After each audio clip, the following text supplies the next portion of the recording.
Fallout 4. The last mainline Fallout title to release, in a game where I have put an exorbitant amount of time into, but have only finished it once. Most of what kept me coming back to Fallout 4 was the modding scene, and today that story is not much different. For there was a video that I saw while I was working on putting together the New Vegas Unarmed Only video that really piqued my interest. I saw ItsJabo play through Fallout 4 with all legendary enemies on survival. Heads up here, if you want to watch someone who knows what they're doing and is actually competent at the game, then go watch Jabo. It's a great watch and you will enjoy yourself. That being said, I was already toying around the idea of doing a loot randomizer run for Fallout 4, and then after seeing the legendary mod in action, I thought, hey, why not just do both at the same time? That's right, this is a Can I Beat Fallout 4 if every enemy is legendary and all loot is random challenge run. Just to set the rules and to let you know the mods that I was running for this challenge run, they are as follows. 1, we gotta beat the game. The main storyline needs to be beat. 2, we have to do it on survival difficulty. 3, all of the mods in use for this challenge run are as follows. There was the Legendary Apocalypse mod for the Game of the Year edition, which turns all enemies into legendary variants. There was the Loot and Equipment Randomizer, and yes, that does mean that we could in fact find a fat man in a medical box. There was also the Unlimited Survival mode, which unlocks fast travel and the ability to manually save, because watching someone struggle just to save the game is no fun for anyone, and the difficulty is still present. An ammunition vendor, which was added in the second half of the run and honestly didn't get a whole lot of use.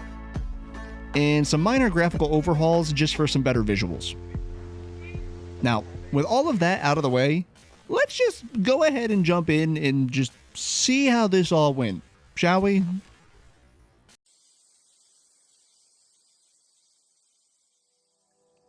So starting things off, we made our handsome and dapper gentle sir of a character before skipping the intro and waking up inside of a vault pod, where we watched some bald dude cap a lady and carry a toddler off to his big shiny van off screen.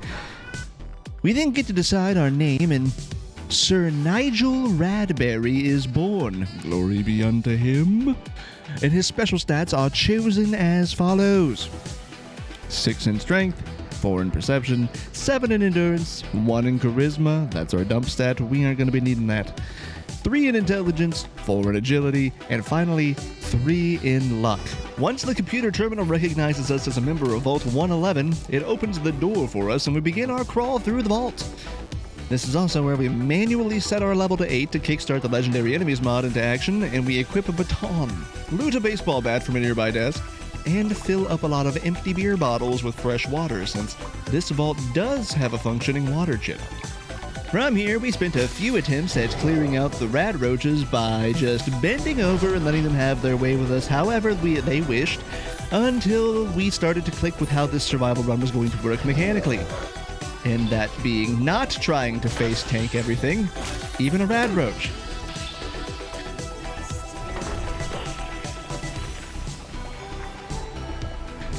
After finally getting past the first 2 rooms, we spent a lot of time drinking from the fountain to heal ourselves, and then we quick saved. Or quick loaded. And had to do it all over again. Once finally past that section, we pick up some meds and the 10mm pistol, which allows us to easily clear out the rest of the vault, getting a lot of leg armor in the process, but nothing super great for our starting loot pool. Once we get out of the vault with our Pip-Boy, I decided to add both a run timer and a death counter because I was curious as to how long and how many it would take me to finish this run going forward. Once topside, we grabbed some easy, quick loot checks in Sanctuary. Okay, so the randomized loot's going to be a little interesting with this, which so far not fantastic, also not like horrible, but